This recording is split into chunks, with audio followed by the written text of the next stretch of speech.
තෙරුවන් සරණයි. ප්‍රතිපදාව ආර්ය ප්‍රතිපදාව. අපි අධ්‍යයන 3කට ආර්ය ප්‍රතිපදාව ගැන කතා කරා. මෙන්න මේ අධ්‍යයන 3 ඊටාම වැදගත්. ඔබට යමක් කියන්න ඕනි.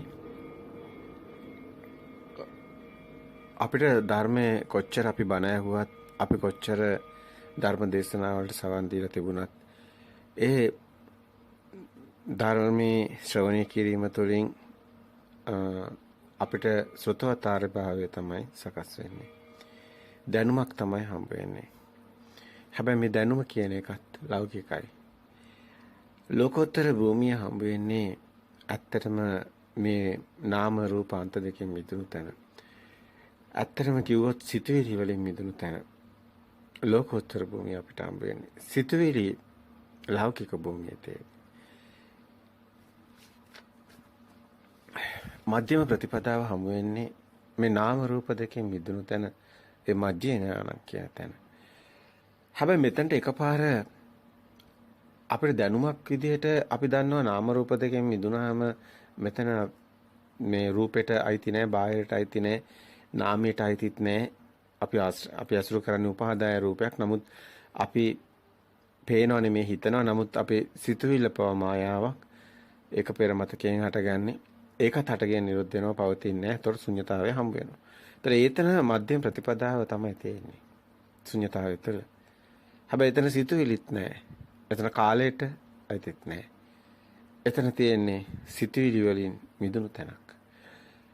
අපි මේ ගැන තමයි ගොඩක් මේ ධර්මයේ තුළ දේශනා අපි කරගෙන ඇවිල්ලා තියෙන්නේ, මෙතන තැන පෙන්නන්න. ඒ වගේම මෙතනට යන ආකාරය. ඒ වගේම එතනින් මිදෙන ආකාරය. හැබැයි අද ඔබට පොඩි සංක්ෂිප්තයක් විදිහට අපි බලාපොරොත්තු වෙනවා මේ කාරණා ගලපලා දෙන්න. ප්‍රතිපදාව සරලව කියන දේශනා මාලාව ඔස්සේ අපි පෙන්වුවේ එදිනෙදා අත්දැකීම්, එදිනෙදා සිත දකිමින් මිදෙන මඟ. මෙතනදී ගැඹුරු ධර්ම කාරණාවලට නොගිහින් ප්‍රායෝගිකව සිත යන කුමක්ද? අරමුණු. ඒ අරමුණු මේ මොහොතේත් ඔබට අරමුණු තියෙනවා. සිතක් හට ගන්නවා. හැබැයි ඒ අරමුණ සිත දකින්න ඕනි. ඒකයි ප්‍රතිපදාවේ පළවෙනි අදියරක් පෙන්වුවේ සිත දකින්න එකයි. ප්‍රතිපදාවේ දෙවෙනි අදියර පෙන්වුවේ ඒ සිතේ සත්‍ය දකින්න එක. ඒතකොට බාහිරින් මෙදෙනවා. නාමයන්තයට එනවා. බාහිර නෙමෙයි, පේනව නෙමෙයි, හිතනවා කියන දෙවෙනි අදියර. ප්‍රතිපදාව තුන්වෙනි අදියර ඊටාම වැදගත්. එතන තියෙන ශුන්‍යතාවයයි. ඒතකොට මේ මොහොතේ මේ සිතේ ශුන්‍ය ස්වභාවයකටපත් වෙනවා. අන්න එතන දකින්න එකයි ප්‍රතිපදාවේ තුන්වෙනි අදියර. අපිට එතනට එන්න ඕන කමක් තියෙනවා. අපි ඊට ඉස්සෙල්ලා පොඩි සීවර්ජනයක් කරගන්න ඕනේ. පළමු අධ්‍යයනයේදී එනේන හිත දකින්න කියලා අපි කිව්වා. ක්ෂණයක් පාසා සිතක් ඉපද නිරුද්ධ වෙනවා කිව්වා.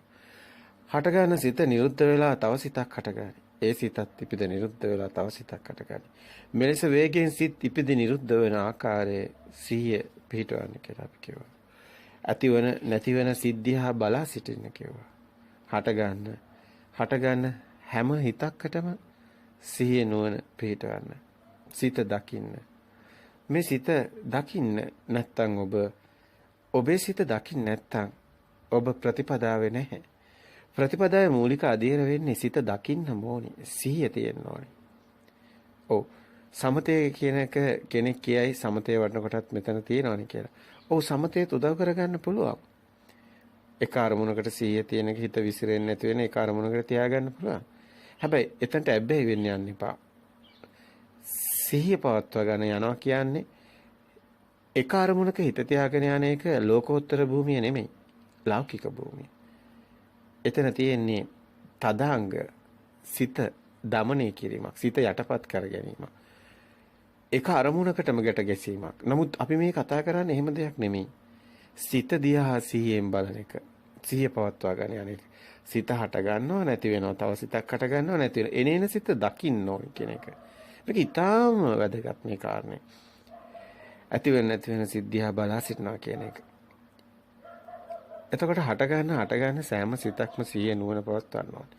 ඒ සිත් වලට රිංගන්නේ යන්නේ නැතුව, ඒ සිත් හොඳද නරකද කියලා ඒ බලන්නේ නැතුව, තෝරන්න, වෙන් කරන්න, ගලපන්න නැතුව ඒ සිත තියා බලා සිටිනවා පමණයි.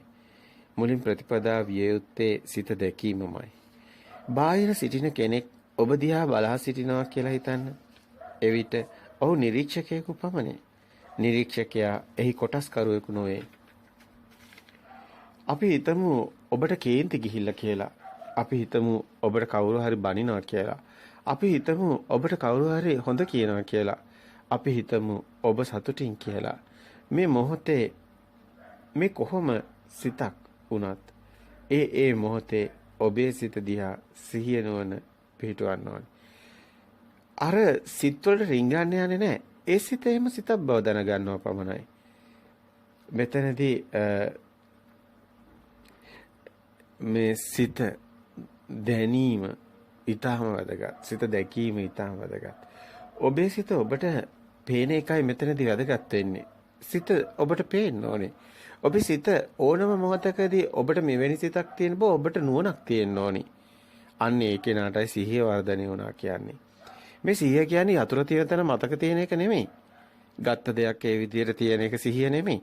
මේක ඊටාම ගැඹුරුයි. කෙනෙකුට මේක නොහැටෙන්නත් පුළුවන්. නමුත් මෙතන සිහියක් තමයි තියෙන්නේ. හැබැයි මේක තමන්ගේ සිත ගැන සිහියෙන් ඉන්න එකක්. මේක ඊටාම ගැඹුරු. මේක ප්‍රතිපදාවක් කෙනෙකුට හිතන්න පුළුවන් මෙහෙම ප්‍රතිපදාවක්ද කියලා. ඔව්. මේක ඊටාම වැදගත්. මේ ප්‍රතිපදාවේ මූලික අධීර ඊටාම වැදගත්. තමන්ගේ සිත දකින්න එක. ඒක තමයි වැදගත්ම වෙන්නේ. ඔබේ සිත ඔබට පේන එකයි වැදගත්. ඔබේ සිත ඔබ දකින්න එකයි වැදගත්. මේ තාක් අපි සිත කියන විදිහට හැමදේම කළා. සිතේ වහලෙක් වගේ. සිත වෙනයි, සිහිය වෙනයි කියලා තේරුණේ නැහැ. සිතමයි මම කියලා හිතුවා. නමුත් ඒක වැරදි. දැන් ඔබට පේන ගන්නවා සිත වෙනයි, සිහිය වෙනයි කියලා. ඔබට නැතේරුණාට මෙතන ගැඹුරු විදර්ශනා භාවනාවක් තියෙනවා. එකම සිතේ දෙන්නෙක් ඉන්නවා වගේ දැනෙනවා. මේ සිතට සිහිය පිහිටවනවා කියන කාරණේ නුවණ වෙනයි, සිත වෙනයි. එකම සිත දිහා බලන තව කෙනෙක්. ඔබ වෙනයි, සිත වෙනයි වගේ. ඔබට මේක කොහොම තේරුම් ගනීද දන්නේ හැබැයි ඔබටත් මේක වැටහෙනවා. මේක සිහිය නුවණ පැවැත්වුවොත් කෙනෙක් ඒ විදිහට හිතුවොත් එයාට ඒක දැනෙන්න ගන්නවා. ඔව්. මගේ හිතේ මේ වෙලාවේ සතුටක් තියෙනවා. මට දැන් ඒක දැනෙනවා. අන්න එතනයි ප්‍රඥාව තියෙන්නේ. මේ සිතේ සත්‍ය දැකීමයි ප්‍රඥාව කියන්නේ. ප්‍රඥා භාවයේ තබ්බ විඥානම් පරිඤ්ඤය. විඥාන කියන්නේ සිත. විඥානේ දැනගන්නේ ප්‍රඥාවෙන්. ඒකයි ප්‍රඥා භාවයේ තබ්බ විඥානම් පරිඤ්ඤය කියන්නේ. දැන් මෙතනදී සිත ඔබ ප්‍රඥාවෙන් දකින්නේ, නුවණින් දකින්නේ. සිත වෙනයි, සිහිය වෙනයි. මෙතන එකම සිතේ ස්වභාව දෙකක්. ඔබට මලක් පේනවා. ඒ සිත දකින්න. මල දකින්න හිත දැන් පොත දිහා බලනවා. ඒ සිත දකින්න. පොත දකින්න හිත දැන් බිත්තිය දිහා බලනවා. ඒ සිත දකින්න. බිත්තිය දැකපු හිත දැන් පුටුව දිහා බලනවා. ඒ සිත දකින්න. පුටුව දැකපු හිත දැන් බිම බලනවා. ඒ සිත දකින්න. දැන් ශබ්ද සිතක් ඇති වෙනවා. ඒ සිත දකින්න. දැන් ඔබට ශබ්දයක් ඇහෙනවා. හුළඟේ ශබ්දය ඇහෙනවා. ඒ සිත දකින්න. කපුටේ කෑ ගහනවා ඇහෙනවා. ඒ හිත දකින්න. හුළඟට අතු සෙලවෙනවා ඇහෙනවා. ඒ හිත දකින්න. දැන් සුවඳක් එනවා දැනෙනවා. දැන් සුවඳක් දැනෙනවා ඔබට. ඒ හිත දකින්න. ඒ වගේම ඔබ කෑම කනකොට රස දැනෙනකොට ඒ හිතත් දකින්න. ඒ වගේම ඔබේ ඇඟට රස්නි දැනෙනකොට ඒ හිතත් දකින්න. සීතල දැනෙනකොට ඒ හිත දකින්න. ඒ වගේම ඔබට පරණ දෙයක් මතක් වෙනකොට ඒ හිත දකින්න. අනාගතයේ කරන දෙයක් හිතනකොට ඒ හිත දකින්න. සිතක් හටගත්තා නැති වුණා පමණයි. ඒකට සිහියෙන් ඉන්නවා. ඔබ ඔබේ සිත දකිනවා. මේ විදිහට ඇස කන දිව නාසය කය මන කියන මේ ශරීරයෙන් එන අරමුණු නුවණින් දැකීම, සිහියෙන් නුවණින් දැකීමමයි ප්‍රතිපදාව පළවෙනි අධීරවන්නේ. මේ තුල ඔබ මහා දියුණුවක් ලබනවා. ඔබේ සිත ඔබ දකිනවා කියන්නේ ලොකු දියුණුවක්. සිත දිහා බලා සිටින සිහියක් නුවණක් ඊටාම වැදගත්. මෙලෙස සිත දකින විට මුලින් සිත දකින්න හුරු නැහැ. සිතට සිහිය නැතුවම කටයුතු සිදු වෙනවා. එක සිතක් දකින විට සිත් දහසක් ගිහිලා ඉවරයි. සිත හරිම වේගවත්.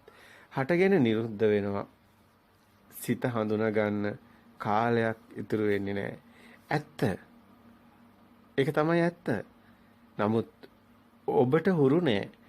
ඔබ ජීවිතේ විශාල කාලයක් ගත කරලා තියෙන්නේ සිත ඔස්සේ හඹාගෙන යන්න. සිත කියන විදිහට හඹාගෙන යන්න. හැබැයි මෙතන පටිසෝතගාමි ප්‍රතිපදාව. දැන් සිත කියන විදිහට හඹාගෙන යනව නෙමෙයි. සිත දකින්නවා. සිතට නුවණින් දකින්නවා, සිහියෙන් දකින්නවා. වැටි වැටි නැගිටින්න පුංචි දරුවෙක් වගේ එක සිතක් හරි ඔබ දකින්න. සිත් දෙකක් දකින්න. සිත් තුනක් දකින්න.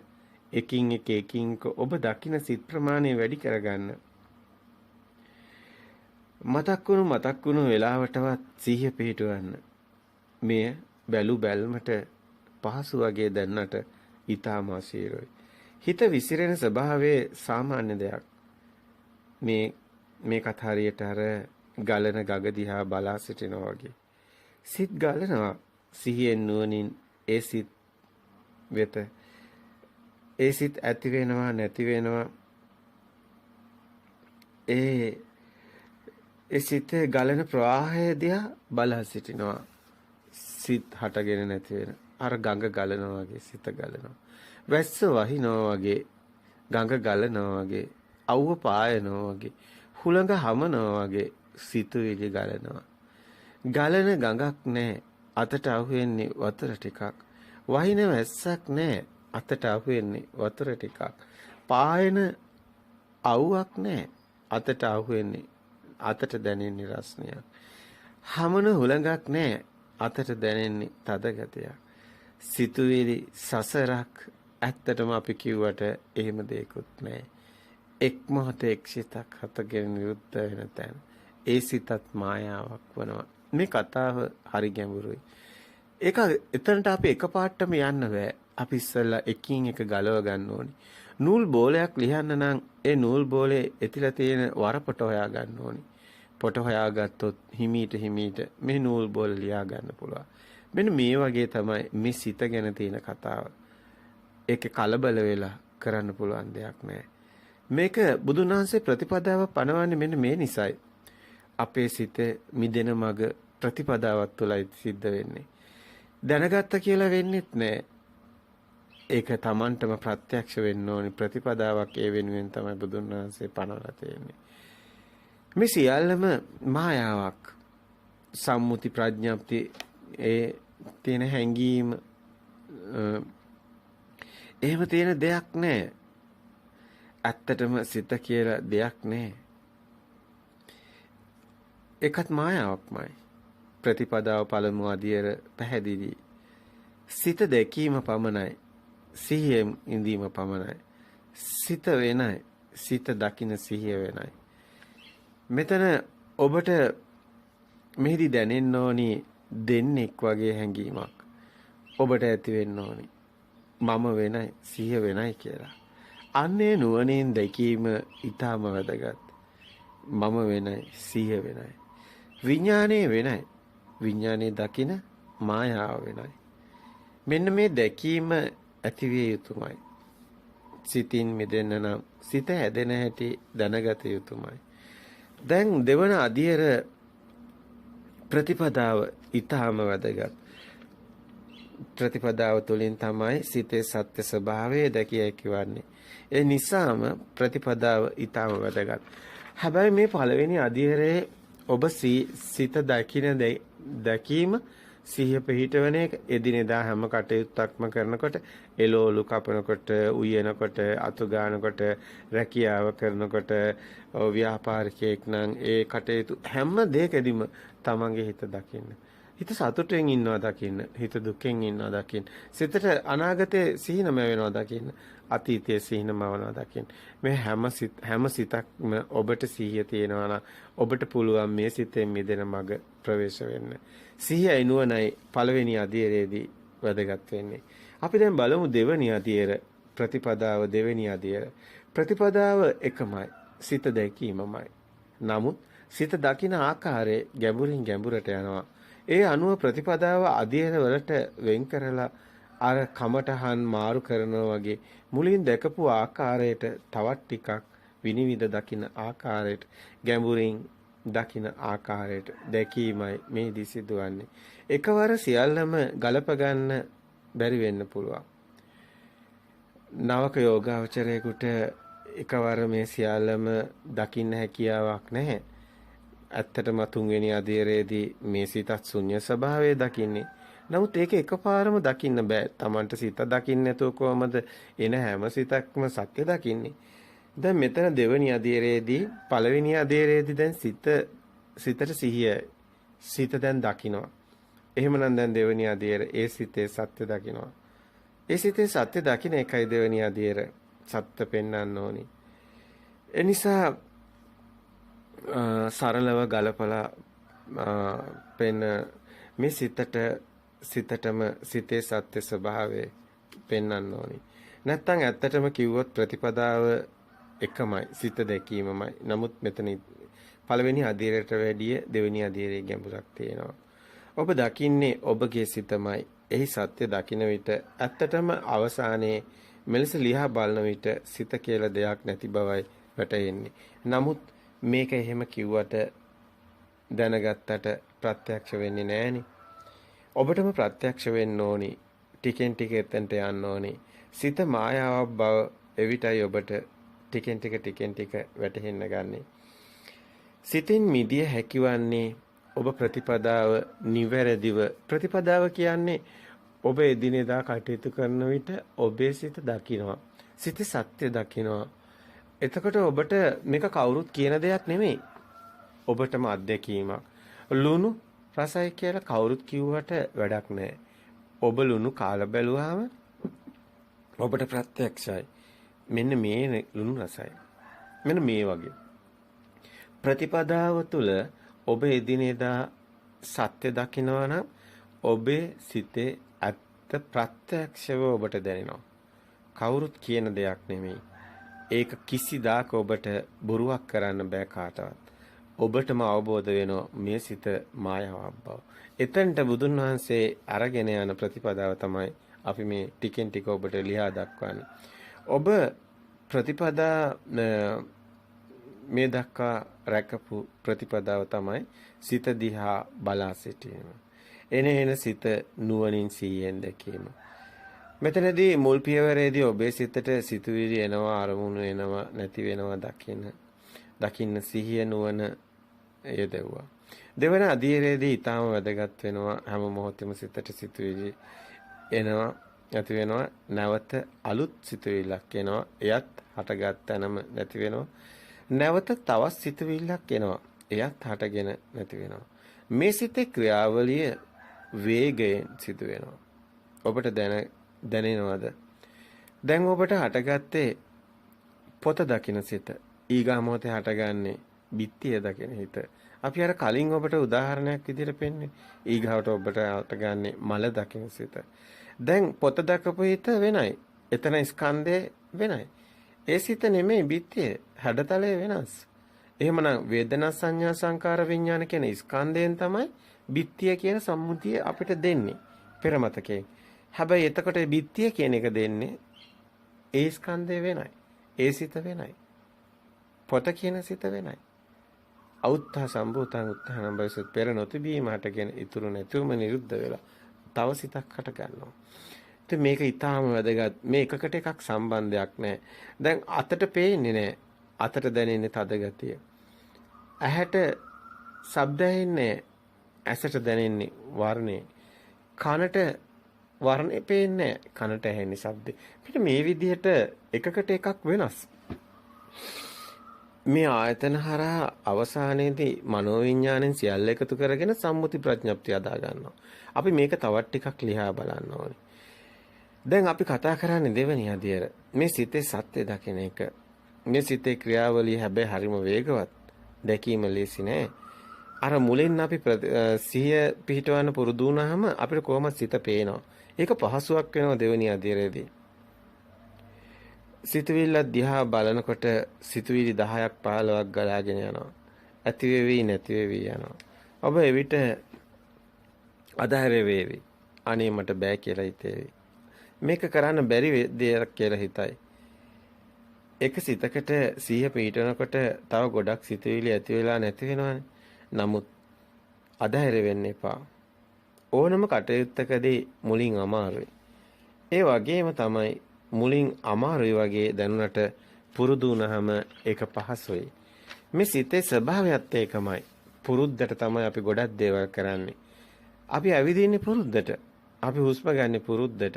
අපි හුස්ම ගන්නව නෙමෙයි. අපිට එහෙම මතක් වෙන්නේවත් නැහැ. අපි ඇවිදිනවා කියලා අපි සමහරවිට කොච්චර ඇවිදගෙන ගියත් අපිට මතක් වෙන්නේවත් නැහැ. මේ පුරුද්ද සිත දකින්නත් ඕනි. සිත දකින්නත් පුරුද්දක් තියෙනවා. ඒකයි පළවෙනි අධීරය ඊටම වැදගත් කිව්වේ. මේක සාමාන්‍ය දෙයක් වෙන්න ඕනේ සිත දැකින එක. ඒක සාමාන්‍ය දෙයක් වෙන එකම තමයි සද්ධා, වීර්ය, සති, සමාධි, ප්‍රඥා කියන්නේ. සද්ධා කියන්නේ සිතේ දකිනවා. වීර්ය ගන්න ඕනේ සිත දකින්න. සති අන්න සිත දකිනවා. සතිය කියන්නේ ඉබේම දකිනවා. සමාධි කියන්නේ ඒක සාමාන්‍ය දෙයක් වෙලා, සමාධියක් වෙලා. ප්‍රඥා මෙතනදී ප්‍රඥාව වැඩෙනවා. ඉතින් මේක ගැඹුරින් ගැඹුරට යනවා. සද්ධා, වීර්ය, සති, සමාධි, ප්‍රඥා. අතරම තවත් ටිකක් ගැඹුරිනුස් ඒ සිත දකින්න මට්ටම් වලදී ඒ සද්ධා, වීර්ය, පංච ඉන්ද්‍රිය ධර්මම නැවත නැවත සකස් වෙනවා. ගැඹුරින් ගැඹුරට වැඩෙනවා. ඒක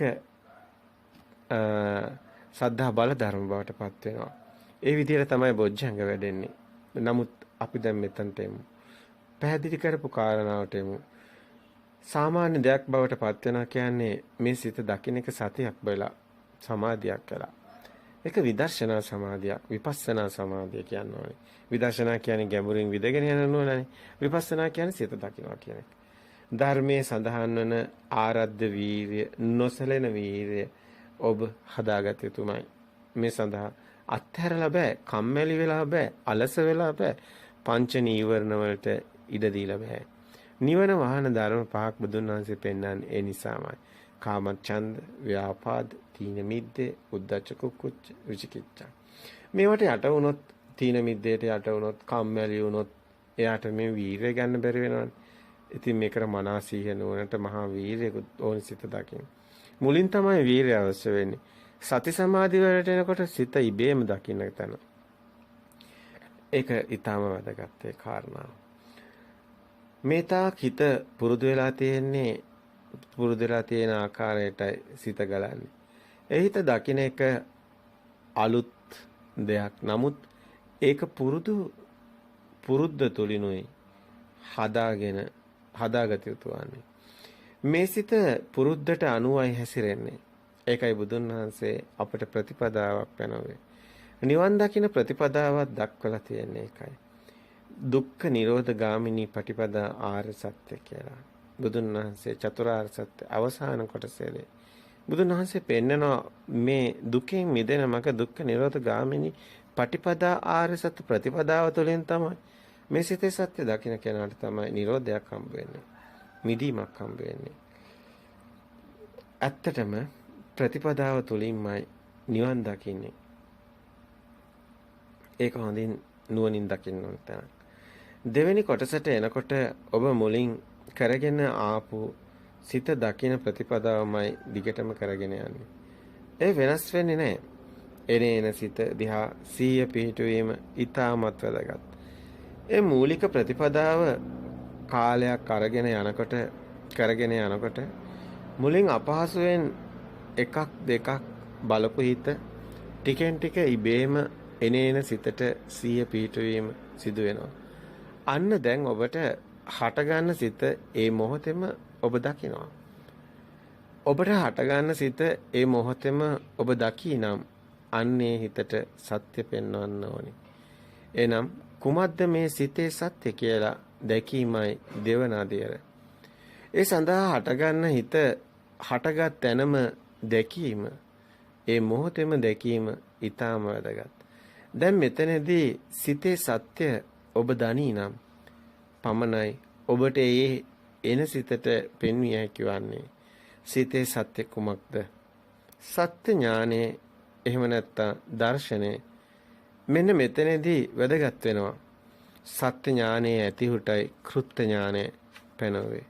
දැන් ඔබ සත්‍ය ඥානය නොදැන නම් මේ ශාසනයේ භාවනා කරනවා කියන එක වෙන්නේ නැහැ. සත්‍ය ඥානය ඔබ කල්යාණ මිත්‍රයෙක්ගෙන් අසා දැනගත යුතු වෙනවා. නැත්නම් ඔබ ධර්ම ශ්‍රවණය තුළින් සත්‍ය ඥානය අවබෝධ කරගත යුතු වෙනවා. ශ්‍රුතවත් ආර්ය ශ්‍රාවකයාටමයි මේ ධර්මයේ ඒ කියන්නේ ශ්‍රුතවත් භාවයේ සත්‍ය ඔබ දැනගත යුතු වෙනවා. කුමද්ද බුද්ධ දර්ශනය කියන්නේ? දර්ශනය දැනගත යුතු වෙනවා. දර්ශනය කියන්නේ ඇත්තටම මේ සිත මිදෙන රටාව. සිතේ සත්‍ය දකින්න එකයි. සිත හැදෙන හැටි දකින්න එකයි. සිත හැදෙන හැටි දැක්ක කෙනාටයි සිතෙන් මිදෙන හැටි හඳුනා ගන්න පුළුවන්. අන්න එතනයි දර්ශන සමාපත්තිය තියෙන්නේ. අපි උදාහරණයක් ගමු. අපි දැන් මේ දර්ශනේ සත්‍ය ඥානයේ ඔබට පොඩ්ඩක් කෙටියෙන් පැහැදිලි කරන්න යන්නේ. මෙන්න මේ සත්‍ය ඔබ හිතට පෙන්වන්න ඕනේ. හැබැයි ඔබට සත්‍ය ඥානය ඔබ සදාගත යුතු වෙනවා. මේ පුංචි උපමාව අපි ගෙනහැර පාන්නේ ඒ දර්ශනේ සත්‍ය ඥානයේ කුමක්ද කියන එක පෙන්වන්න. හැබැයි මෙතන ප්‍රායෝගික පැත්තට එහා ගිය න්‍යායක මේ ධර්මයක් තමයි අපි මෙතනදී පැහැදිලි කරන්නේ. මේක ටිකක් ගැඹුරුයි. වැරදියට ගන්න එපා. මෙතන පොඩි පැහැදිලි කිරීමකින් සත්‍ය ඥානය කියන එක පෙන්නලා අපි නැවතත් ප්‍රතිපදාවට එමු. ප්‍රතිපදාව හරි සරලව පැහැදිලි කරන්න පුළුවන්. නමුත් මෙතන සත්‍ය ඥානය ඔබ එක්වරක් හෝ දැනගෙන තීම ඉතාම වැදගත්. අපි දැන් උදාහරණයක් ගත්තොත් අර පොත දකිනවා කියන සිත ඒක අපිම ඉදිරිපත් කරපු උදාහරණයක්නේ. පොත කියන ප්‍රඥප්ති සම්මුති නාමයේ එන්නේ පෙර මතකයෙන්. ඇහැට ආවේ හැඩතලයක්. ඒ හැඩතලේ තිබුණේ නෑ පොත කිව්වේ නෑ මම පොතක් කියලා. ඇහැට ආවේ වර්ණ ටිකක්. අතට දැනුනේ තද ගතියක්. නාසයට ආවේ ගන්ධයක්. දිවට දැනුනේ රසයක්. දැන් කොතනද පොතක් තිබුණේ? ආයතන පහටම හමුුනේ නෑ පොතක්. ඒ ආයතන වලින් ලැබුණු නිමිත්ත පෙර මතකයට ගලපලා පෙර සංඥාවලට ගලපලා මනෝ විඥානයේ දැන ගැනීම ආවා පොතක් කියලා. සංඥාවට විතරක කරලා ගත්ත දැන ගැනීම පෙර මතකයට අනුව ගත්ත දැන ගැනීම විඥානයේ දැන ගැනීම ආවේ පොතක් කියලා. දැන් පොත බාහිර තිබුණද? නෑ. ස්පර්ශයෙන් ආවේ ප්‍රතිබිම්බයක් හැඩතලයක්. අසත් රූපයත් නිසා හටගත් දැන ගැනීම. තින්නම් සංගති පස්සෝ පස්සපච්චය. තින්නම් සංගති පස්සෝ පංචායතනෙට බෑ පොත හඳුනා ගන්න. පංචායතනේ ආපු ප්‍රතිබිම්බේ ස්පර්ශයෙන් මනසට අරමුණු වුණා. මනසට බෑ බාහිරට යන්න. මනසට අරමුණු කරන්න පුළුවන් ධම්ම විතරයි. චක්කු විඥාණයට පොත හමු වුණේ නෑ. මනෝ විඥාණයට පොත හදාගත්තා. මනෝ විඥාණයෙන් තමයි අත්‍තරම මේ පොත හදාගන්නේ. ස්පර්ශයෙන් හදාගත්ත අරමුණු වේදනාවෙන් විඳ හැඩතල සංඥාවෙන් පෙරමතකයේ අනුව හැඩතලය ගලපලා බලන එකයි සංකාර කරනවා කියන්නේ. ඒ අනුවයි විඥානයේ දැන ගැනීම පොත හැදුනේ. වේදනා සංඥා සංකාර විඥාන ස්කන්ධ මගින් හැදුණු රූපේ උපාදාය රූපේ බාහිරට අයිති නෑ. ඒක මනෝ විඥානයේ නැත්නම් හිතින්ම හදාගත්ත රූපයක්. ඇත්තටම අපි අසුරු කරන්නේ බාහිර රූපයක් නෙමෙයි. අපේම හිතේ හදාගත්ත උපාදාය රූපෙකුයි අපි අසුරු කරන්නේ. දැන් මේ අපි පැහැදිලි කරපු කාරණේ පෙළදහම අනුව සලායතන සූත්‍රයේ මහා නිදාන සූත්‍රයේ චේතනා සූත්‍රයේ අසුරු කරගෙනයි පැහැදිලි කරේ. නමුත් මේ දේ සරලව කියනවා නම් අපි අසුරු කරන්නේ බාහිර රූපයක් නෙමෙයි. හිතින්ම හදාගත්ත සිතුවිලි රූපයක් පොත කියන්නේ සිතුවිල්ලක්. චේතනාවත් ඒ සංඥාවට විතරක කරනවා කියන්නේ චේතනා කරනවා සංකාර කරනවා. සිතුවිලි ඒ කියන්නේ චේතනා කියන්නේ අපි හිතින්ම හදාගෙන බාහිර හැඩතල වලට ගැට ගහලා ඒ හිතින් ඒ පෙරමතකයෙන් සංඥාවෙන් ගලපලා කලින් අර පොත කියන අපේ පෙරමතකයේ තිබුණු ඒ හැඩතලයට ඒ නාමයේ ගැට ගැහිලා පොතක් කියන එකක් එනවා. ඒක චේතනාවක් සිතුවිල්ලක්. ඊට පස්සේ බාහිර තියෙන්නේ ඒ පොතේ කියලා අපි බාහිරට ගැට ගන්නවා. එතකොට බාහිර ඇත්තටම පොතක් නෑ. එතන අතරමා භූත හැඩතලයක් විතරයි. බාහිර හැඩතල වලට ගැට ගහලා ඒ බාහිරින් දකින්න එකයි පොත කියලා අපි රැවටෙනවා.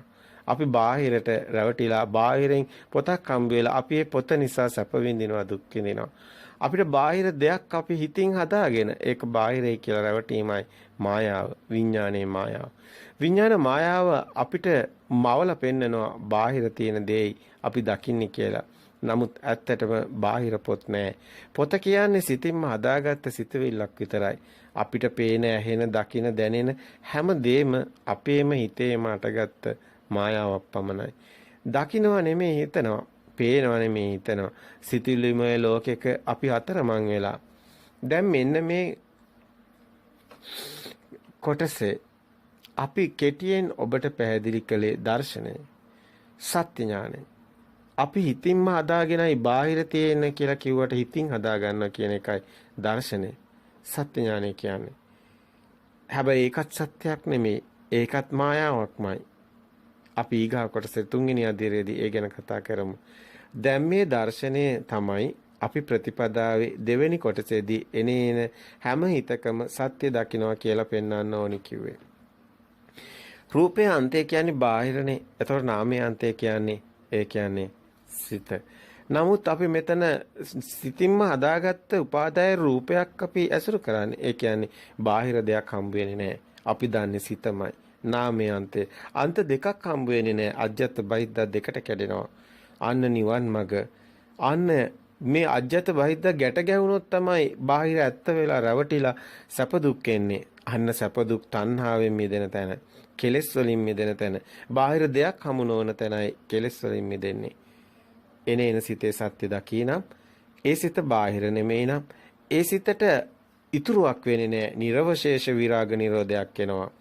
අවශේෂයක් ඉතිරියක් වෙන්නේ බාහිර දෙයක් තිබ්බොත්නේ. ආසාවක් එන්නේ, හොඳයි වෙන්නේ, නරකයි වෙන්නේ.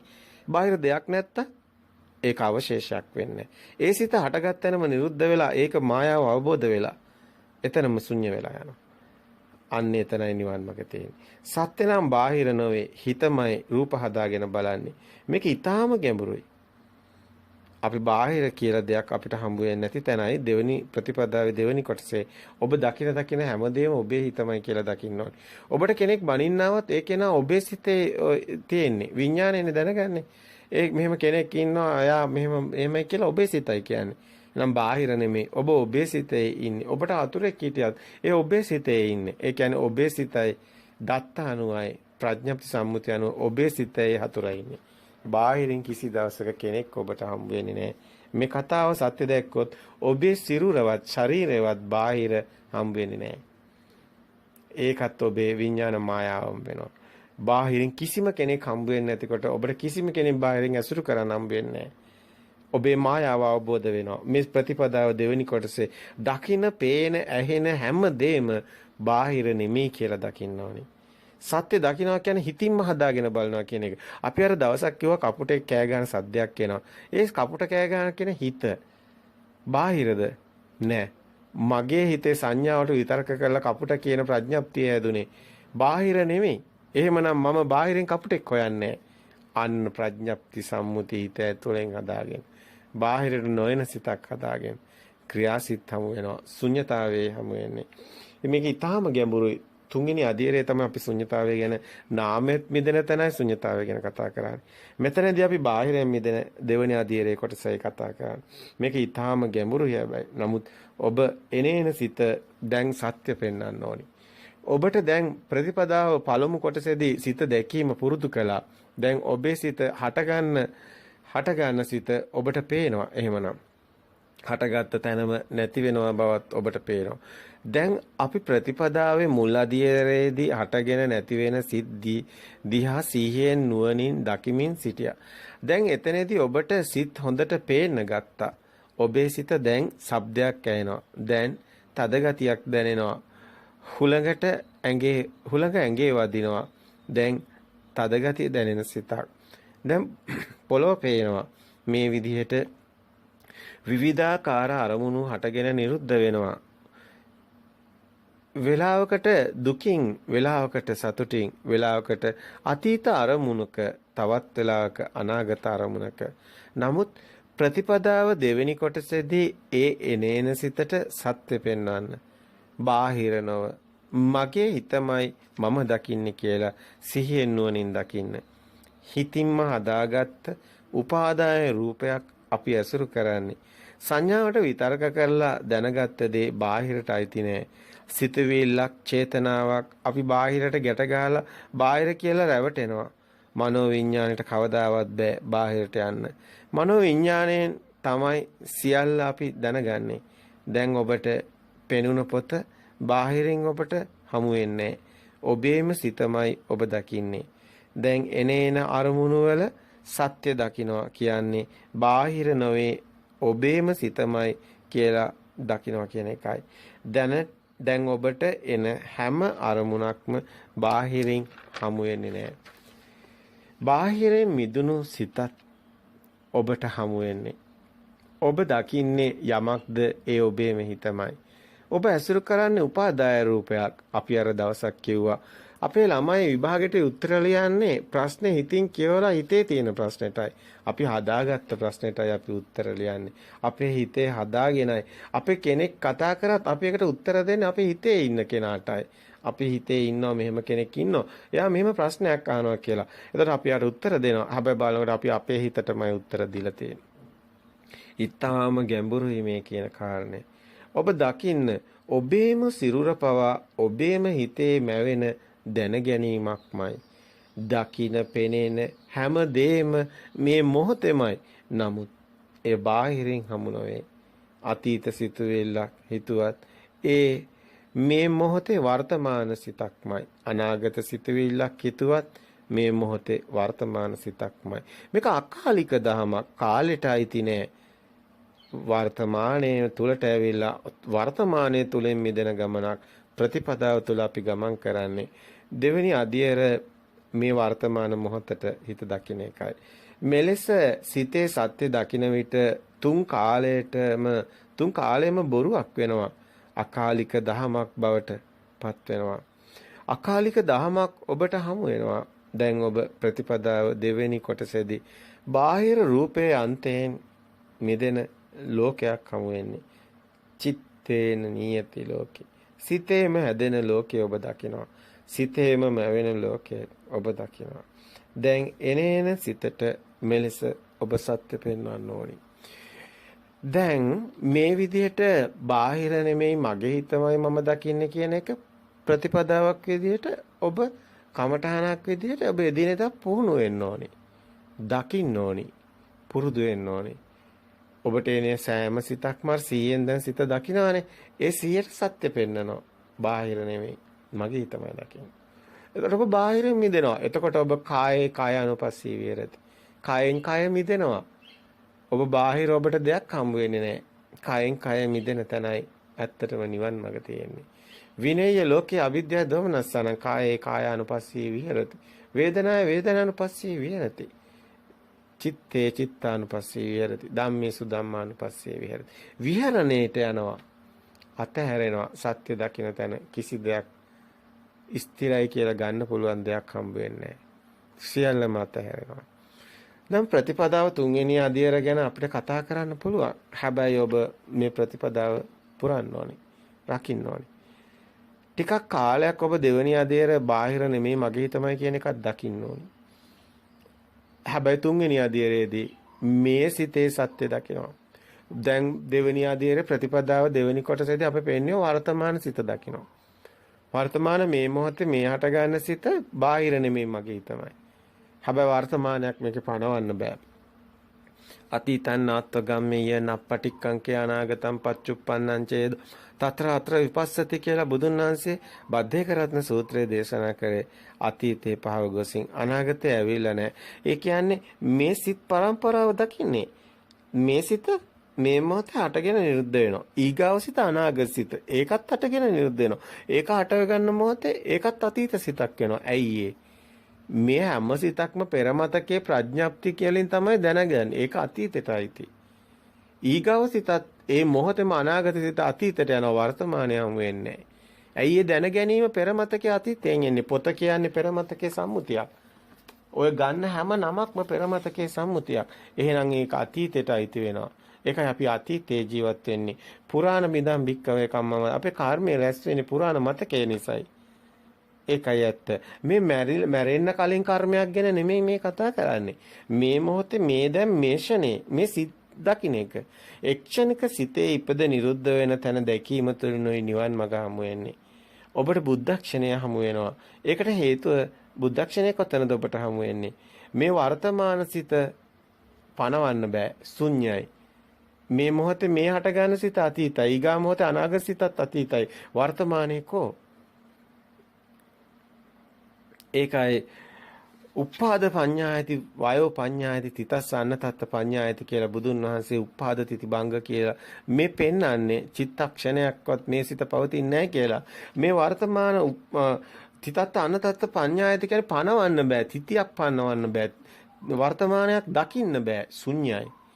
ශුන්‍යතෝ ලෝකෝ මොගරාජ කියලා මොගරාජට පැවසුවෙත් ඒකයි. ඒ ධර්මයේ න්‍යායාත්මක පැත්ත. දැන් ඔබ දකින්න ප්‍රතිපදාව තුන ප්‍රායෝගික පැත්ත. එන සිත බාහිරත් නෙමෙයි. මේ නාමයේ අන්තෙත් සත්‍යක් නෙමෙයි. මේකත් පෙර මතකයෙන් හටගත්ත සිත කියන නැති වෙන තැන ශුන්‍යතාවයේ දකින්න. ශුන්‍යයි. දැන් මේ හැම සිතකම ශුන්‍යතාවයේ දකින්න. ඔබ ඇවිදිනකොට ඊගාව කකුල තියෙන සිත මේ කකුල අතීත සිත අනාගත සිත ඒ දෙක අතර ශුන්‍යතාවය දකින්න. කමඨහනක් විදියට ඒ සක්මන් භාවනාව ස්කන්ධයේ උදේවැය දකින්න පාවිච්චි කරන්න. ස්කන්ධයේ උදේවැය දැකීමමයි ශුන්‍යතාවය දැකීම කියන්නේ. ස්කන්ධයේ හට ගැනීම වේදනා සංඥා සංකාර තමයි විඥානේ දැන ගැනීම. හැබැයි ඒකත් ශුන්‍යයි. ඒකත් ශුන්‍යයි පවතින්නේ. ශුන්‍යතාවයේ මහා ශුන්‍යතාවයේ ඔබ දකින්නේ. බාහිරත් නෙමෙයි මේ මොහොතේ හටගන්න නාමයක් සත්‍යයක් නෙමෙයි පවතින්නේ. ඒකත් ක්ෂණයෙම හටගෙන නිරුද්ධ වෙනවා. ක්ෂණයක් පාසා මෙලෙස හටගෙන නිරුද්ධ වෙන නාමෙත් සත්‍යයක් නෙමෙයි. හැබැයි මේ ප්‍රතිපදාව ඔබ කාලවලට වෙන් කරගෙන ටිකක් කාලයක් පළවෙනි ප්‍රතිපදාව පුරන්න. දෙවෙනි ප්‍රතිපදාවේ ටික කාලයක් එතන කමඨාණක් විදියට සිත පිටවල කටයුතු කරන්න. තුන්වෙනි ප්‍රතිපදාව තුන්වෙනි අධීර විදිහට ඔබ සිතේ ශුන්‍යතාවය දකින්න එක කාලයක් අරගෙන ප්‍රගුණ කරන්න. ප්‍රත්‍යක්ෂ වෙයි ඔබට. සෝවාන්, සකදාගාමි, අනාගාමි, අරහත් මාර්ගයේ මේ හරහා වැටිලා තියෙනවා. හැබැයි ඔබට යමක් කියන්න ඕනේ. අපි මේ පෙන්වන ප්‍රතිපදාව තුන්වෙනි අධීර ශුන්‍යතාවය ගැන කතා කරනවා. මේ සිත ශුන්‍යයි. හටගෙන නිරුද්ධ වෙන තැන කිසිම දෙයක් හම්බ වෙන්නේ නැහැ. එතකොට සිතුවිලි තියෙන සම්මුතියේ ඔබ දැන් හැම දෙයක්ම ඔබේ සිතට එන හැම දෙයක්ම එන්නේ පෘථග්ජන භූමියේ. ඒ රූපේ අන්තේ හැරේ නාමයේ අන්තේ හැරේ ඉන්නේ. නමුත් අන්ත දෙකෙන් මිදුණු තැන ලෝකෝත්තර භූමියේ ඉන්නේ. මේ සිතේ සත්‍ය දකින්න ඔබ ආර්යයි. ඒ ආර්යයින්ට බාහිර දෙයක් හම්බ වෙන්නේ නැහැ. ශුන්‍යතාවයේ හම්බ වෙන්නේ. මේ ලෝකයෙන් මිදිලා ශුන්‍යතාවය තුළ කිසිවකට සැලෙන්නේ නැහැ. අටලෝ දහමින් කම්පා නොවන හොඳ නරක කියලා දේවල් නැහැ හම්බ වෙන්නේ. ඉර හඳ හැම එකම විඥානයේ මායාවට එන්නේ. ඒ කිසි දෙයක් හම්බ වෙන්නේ නැහැ. වර්තමානයේ ප්‍රතිබිම්බයක් වගේ මේ මොහොතේ අටගන්න වර්තමානයේට තමයි ඇවිල්ලා නවතින්නේ. එතනත් ශුන්‍යතාවයේ දකින්නේ. ඒකයි අපි ප්‍රථම නිබ්බාන සූත්‍රයේ පෙන්වුවේ අපි අර ප්‍රථම නිබ්බාන සූත්‍රයේ න පඨවි න ආපෝ න තේජෝ න වායෝ කියලා පෙන්වුවේ. පඨවි ආපෝ තේජෝ වායෝ කියලාවත් නැහැ. න උදෝ චන්දිම සූර්යෝ කියලා පෙන්වුවේ. ඉරසඳ කියලා දෙයක්වත් නැහැ. න ආකාසඤ්ඤාතන න විඥානාතන න නසනාතන මේ පෙන්වේ න අකිඤ්ඤාතන නසන්න නසඤ්ඤාතන මේ ආයන් ලෝක න පරලෝක න මේ ඔක්කොම කියන්නේ මෙලොවක් නැහැ පරලොවක් නැහැ චුතියක් නැහැ උප්පත්තියක් නැහැ න චුති න උප්පත්ති න අනාරම්මන න අපවත්තන ටිත්තං මේ කියන්නේ ශුන්‍යතාවයයි මහා ශුන්‍යතාවයයි. ඇත්තටම මේක දැන් ප්‍රායෝගිකව දකින්න ඕනි. සිතේ ශුන්‍යතාවයේ ප්‍රායෝගිකව දකින්න ඕනේ. ඊටාම ගැඹුරු තැනක් මෙතන තියෙන්නේ. දැන් ඔබ කමඨහන කරගන්නවා නම් ඒ අනාගාමී භූමියයි අරහත් භාවයේ සඳහා යන්නේ පුබ්බේ නිවාස අනුස්සති ඥානය මෙතනදී ඔබට තියෙන්න ඕනේ. පෙර දක්නා සිත් දකින්න ඕනේ. මේ සිත් හටගෙන නිරුද්ධ වෙන හැටි දකින්න ඕනේ. චුතුප්පත්ති ඥානෙ තියෙන්න ඕනේ. ඒ සිතත් හටගෙන නිරුද්ධ වෙන හැටි දකින්න ඕනේ. හැබැයි මේත් එක්කම ඔබ ආසවක්ඛ්‍යා ඥානෙ දකින්න ඕන ත්‍රිවිද්‍යාව ඔබට තියෙන්න ඕනේ. ආසවක්ඛ්‍යා ඥානෙත් ඇවිල්ලා ඥානයක්. ඒක එක දවසින් වෙන එකක් නෙමෙයි. ඔබේ කෙලෙස් ආශ්‍රෝෂය වීගෙන යනවා ටිකෙන් ටික ශුන්්‍යතාවයේ දකින්නකොට. ඒකයි මහා ශුන්්‍යතාවයේ තුල මේකේ ඕගතරණ සූත්‍රයේ පෙන්නන්නේ දඟලන්නක් දෙයක් නැහැ. මෙතනට ආපු කෙනාට අර පෞර තමා විසින්ම හදාගෙන කුල්ලුපමංගෝ බේසික් සාමි කියලා කියන්නේ පෞර තමා විසින්ම හදාගෙන පෞර තමා විසින්ම හදා ගන්නවා කියන්නේ ප්‍රතිපදාව තමා හදාගන්නේ. ප්‍රතිපදාව බාහිරින් මිදෙන්න, නාමයෙන් මිදෙන්න. නාම රූප අන්ත දෙකෙන්ම මිදෙන ප්‍රතිපදාව අවසාන කොටස. අනාගාමී භූමිය. නැවත උප්පත්තියක් හම් වෙන්නේ. එක්ෂණික උපද මරණ දකින්න කෙනාට මරණය කියන්නේ සිතුවිල්ලක් සම්මුති ලෝකයේ තියෙන. ඒක හම් වෙන්නේත් නැහැ. මරණය සමතික්‍රම වෙලා සදා අමරණීය වෙනවා. ඒ කෙනාට මරණයක් නැහැ. ඒ කෙනා සියල්ලම අවබෝධ කරගෙන අන්නේ කෙනාට ආශ්‍රෝෂය වෙනවා. අන්න කෙලෙෂ්‍ය වෙනවා. චීනස්සරහතන් වහන්සේ නමක් බවට පත් වෙනවා. හැබැයි මේ තුන්වෙනි අධියර ප්‍රතිපදාව ඊටාම ගැඹුරුයි. අපි මේක නැවතත් ඔබට කතා බහ කරනවා ප්‍රායෝගික පැතිකඩ. මෙතනදී අපි ප්‍රායෝගික පැතිකඩ මෙතන අපිට පෙන්වන්න ඕන වුණා ප්‍රතිපදාව පළවෙනි අධියර, දෙවෙනි අධියර, තුන්වෙනි අධියර ඔබට සම්බන්ධ කරලා පෙන්වන්න ඕන වුණා. ඒ වෙනුවෙන් මේ දේශනේ ඔබට ගලපලා පෙන්වන්න ඉදිරිපත් කරේ. මොකද බොහෝ අය අහනවා ප්‍රතිපදා පළවෙනි අධියර මේ සිත දකින්න කියනවා. දෙවෙනි අධියර සිතේ ඇත්ත දකින්න කියනවා. තුන්වෙනි අධියර සිතේ ශුන්‍යතාවය දකින්න කියනවා. නමුත් නිවන් දකින්නේ කොහොමද කියලා ඔවුන්ට ප්‍රශ්නයක් එනවා. එතකොට අපිට සිද්ධ වෙනවා ඔවුන්ට ගලපලා පෙන්වන්න මෙතන ආශ්‍රය වෙනවා. ආසවක්ෂය ඥානෙ තියෙනවා. මෙතන නිබ්බිදාන්ති විරාගාන්ති නිරෝධාන්ති පට්ඨිනිසග්ගානුපස්සනාව තියෙනවා. ඒ තුලයි ආශ්‍රය වෙන්නේ. නිවන් මඟ. එතනයි ඔබට හමු වෙන්නේ. ඉතින් මේ ඊටාම වටිනා තැනක් මේ පැහැදිලි කරපු තැන ගොඩාක් අය පටලවගෙන ඉන්නවා. අපිට තේරෙනවා සමහර අපේ භික්ෂුන් වහන්සේලා පවා ඍෂිවරු විදියට පෙනී සිටින අය මෙතන පටලවගෙන භාවනාවට ගිහිල්ලා සමාධිවල හිත තවාගෙන නිවාගෙන හිටියට කෙලෙස් එහෙමමයි. අද වුණුත් තේරුම් අරගෙන තියෙනවා. අද මේ විද්‍යුත් මාධ්‍ය වුන්ම දාලා තියෙනවා අපිට මේ මග පැටලුණා. නැවත අපි හදා ගන්නවා කියලා. ඇත්ත අපි ඔබට පවසන්නේ පැටලුණු දෙයක් නෙමෙයි. නිර්මල නිර්වුල් දෙයක්. මේක අයන මග්ගෝ අයම් බික්කවේ එකම මග නිවනට. අපි මේවා මුලින් ඉඳන්ම මේවා අපිටත් පැටලුණා. අපි සකස් කරගත්ත අය. අපි ප්‍රතිපදාව හඳුනාගත්ත අය. අපි මේ ප්‍රතිපදාව තුළ කටයුතු කරන අය. අපි දන්නවා මේ මග නිවන තියෙනවා කියලා. ඔබට නිවන හමු වෙන බවත් අපි දන්නවා. ඔබ නිවන් දකින්න බවත් අපි දන්නවා. බය නැතුව ඔබ සිත දකිමින් කටයුතු කරන්න. ඒ එකම ඉල්ලීම අපිට කරන්න පුළුවන්. ඔබේ සිත ආශ්‍රව කෙලෙස් වෙන ස්වභාවය ඔබට දැනේවි. ඔබ නිවන් දකින්න ඔබට දැනේවි. ටිකෙන් ටික ඔබේ හිත කම්පණය නොවන අකම්පිත ස්වභාවයකට පත් වෙන ඔබට දැනේවි. ඒ සාන්ත ප්‍රණීත නිවන් සොය ඔබට හිමි වෙනවා. ඒතං සාන්තං ඒතං ප්‍රණීතං යදිද සබ්බ සංඛාර සමතෝ. සබ්බූපති පට්ඨිනිස්සග්ගෝ විරාගෝ නිරෝධෝ නිබ්බාන. එමයි ශාන්ත එමයි ප්‍රණීත එමයි නිවන් මඟ.